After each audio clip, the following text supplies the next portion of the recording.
अपनी अकल और अपनी बुद्धि का खूब पता है। जिसी मेरे में बुद्धि थी, मुश्किल से पास होया करते, पढ़ा करते जब, और 6 पढ़ा करते जब कितने एक लेसन याद होया करता। आज उस परमात्मा ने अकल दी, बुद्धि दी, और ये सब सदग्रंथ खोल कर धरवा दिए। तो गॉड गिवन माइंड है ये, ना कि जीव का।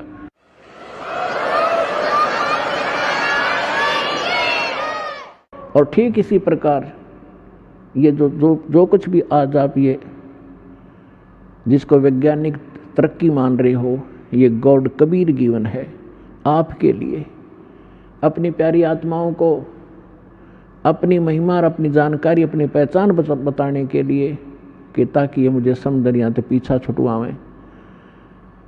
ये विज्ञान कति काम नहीं आवेगी किससे कभी।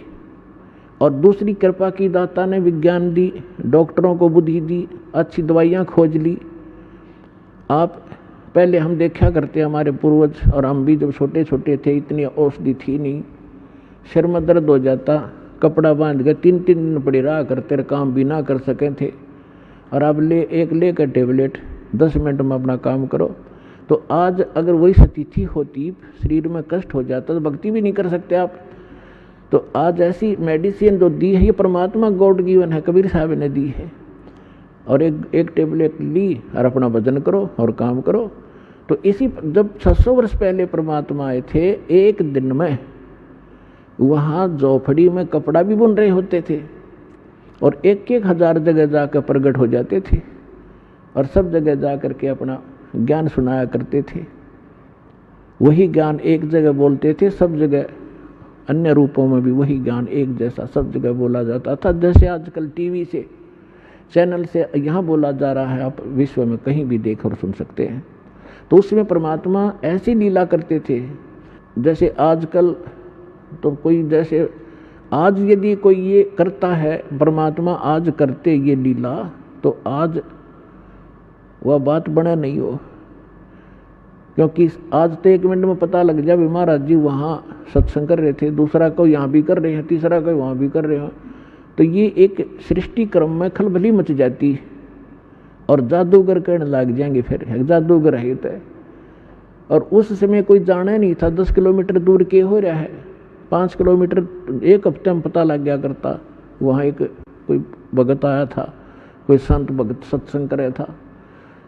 तो आज परमात्मा ने अब ये तरीका अपनाया आपके लिए। उसमें तो वर्बली सुनाया करते थे, जो ज्ञान आपको कबीर सागर से, कबीर वाणी से दास सुनाता है, समझाता है, बताता है। लेकिन वो नकली संत परमात्मा के इस ज्ञान को नकारा करते थे कि झूठ बोला है, कुछ नहीं जानता, दानक है, दुल्हा है, शूद्र है, ये संस्कृत पढ़ नहीं सकता, संस्कृत तो ब्राह्मण लोग पढ़ते हैं। तो इन नकलियों की दाल गली रही। और उस समय परमात्मा के 64 लाख से सोना, आज से 600 वर्ष पहले पूरे इंडिया की 4 करोड़ आबादी नहीं होगी। और उस समय इराक, ईरान और जो पश्चिमी और पूर्वी पाकिस्तान, बलोचिस्तान, अफगानिस्तान और गजनीव तक, ये सारा भारत था। और सारे भारत में 4 करोड़ आबादी नहीं होगी उस समय।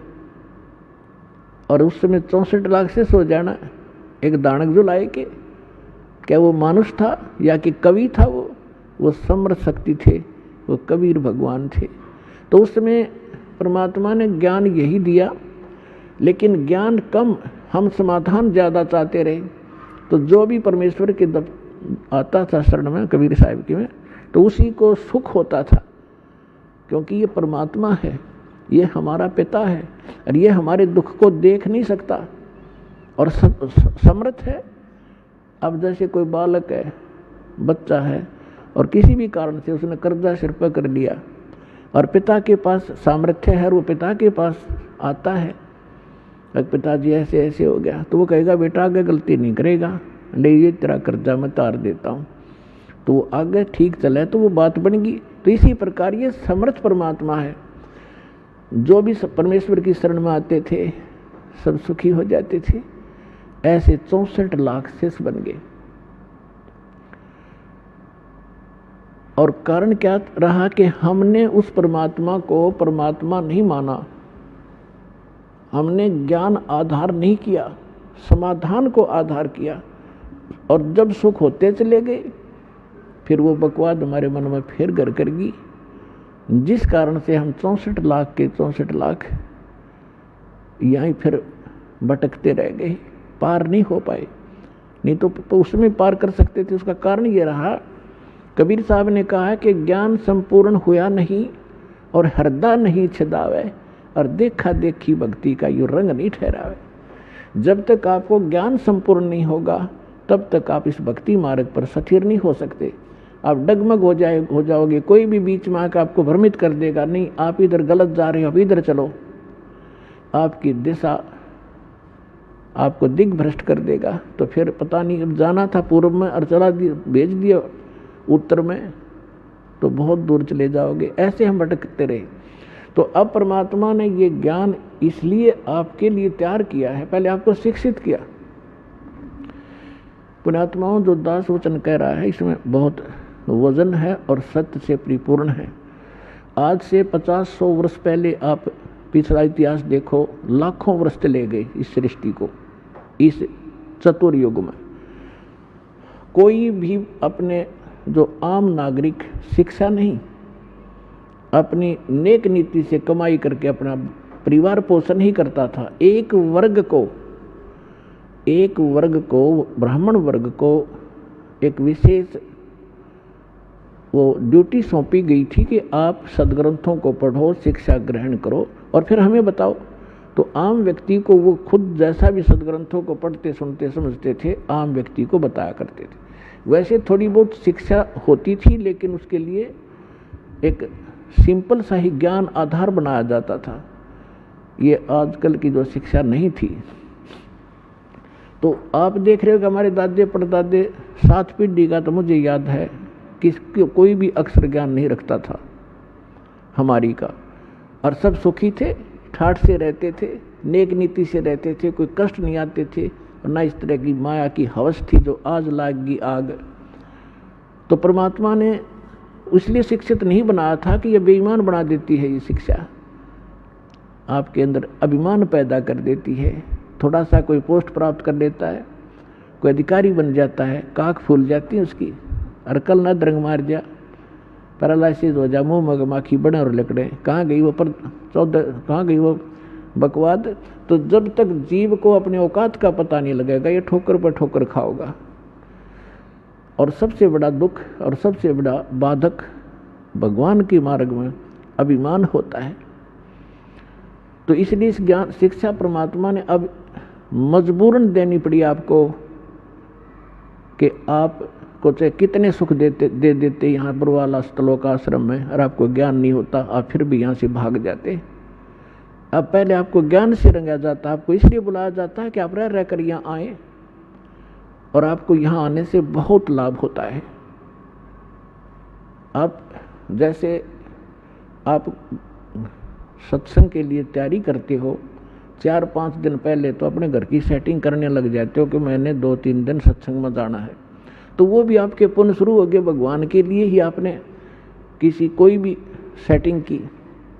फिर यहाँ आते हो, दंडवत प्रणाम करते हो, 2 पैसे दान भी करते हो। ना तो ये पैसा कितने डॉक्टरों का लगाओ, ना कोई लेकर ना दे, वो लेकर भाग जाता, या कहीं और कोई पशु बिगड़ जा, या कोई और बिजनेस में हानि हो जाती, वो पैसा आपके पास नहीं रहना था। और इस दान करने से आपकी हानि में भी बचाव होकर आपके पुण्य साथ बनेंगे। और ये ज्ञान यज्ञ रूपी सत्संग से आपको ओत प्रोत किया जाता है। तो ये सब प्रकार के पुण्य 500 यज्ञ आपसे करवाई जाती है। आपको यहाँ बुलाने का उद्देश्य ये है कि आप इस ज्ञान को समझें और भक्ति के अंदर आपकी श्रद्धा बढ़े और आप पुण्य युक्त हों।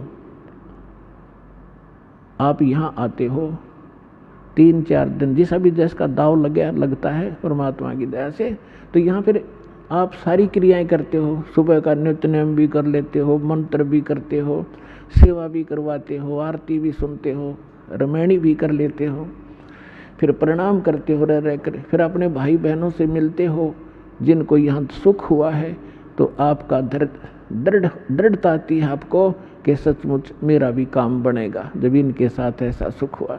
इसलिए आपको बुलाया जाता है। और यहाँ आने से कहते हैं संत मिलन को चालिए तज माया अभिमान, और जो कदम आगे रखे ओहे यज्ञ समान।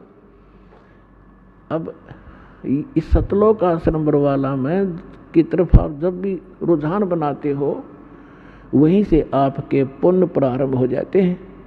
और आप कितने भक्तिहीन हो चुके हो ये अंदाज़ा लगा लेना।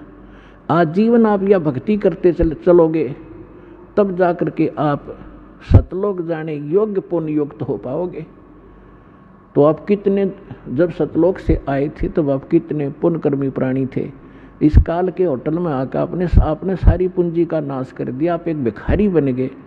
गरीबदास जी कहते हैं उत्तर दक्षिण पूर्व पश्चिम तो फिरदा दाणे दाणे नू, और सर्व कला सतगुरु साहिब की हरियाए हरियाणे नू। तो हर एक दाने के लिए धक्के खाते, और को इंग्लैंड में जा रहा, हर को अमेरिका में धनी बन का आऊँगा। आपने यही धनी बना दे परमात्मा, जो नीत साबित होता है। करके देखो भक्ति 100 सुख देगा, 100 बरकत देगा, 100 प्रकार की आपकी हानि टाल देगा, यही सुख हो गया। और फिर धन का करोगे क्या तुम? जब आपको ये अध्यात्म ज्ञान होगा फिर आपको केवल गीता अध्याय नंबर 7 के श्लोक नंबर 29 याद रहेगा।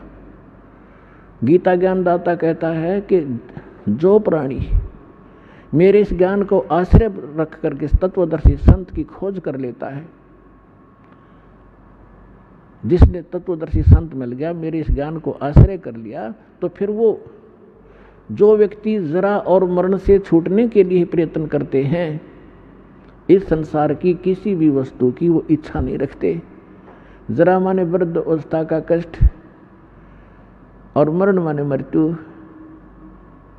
अब भक्तात्माओं थोड़ा सा ज्यादा जोर देना अध्यात्म मार्ग की ओर। या माया तो बतेरी जोड़ लिया आपने, और किसी के पास कोई सेठ बना दिखता नहीं। अरबपति देख लो, उसके ऊपर कम से कम 1 अरब पैसे होंगे तो 2 अरब कर्जा पाओगा।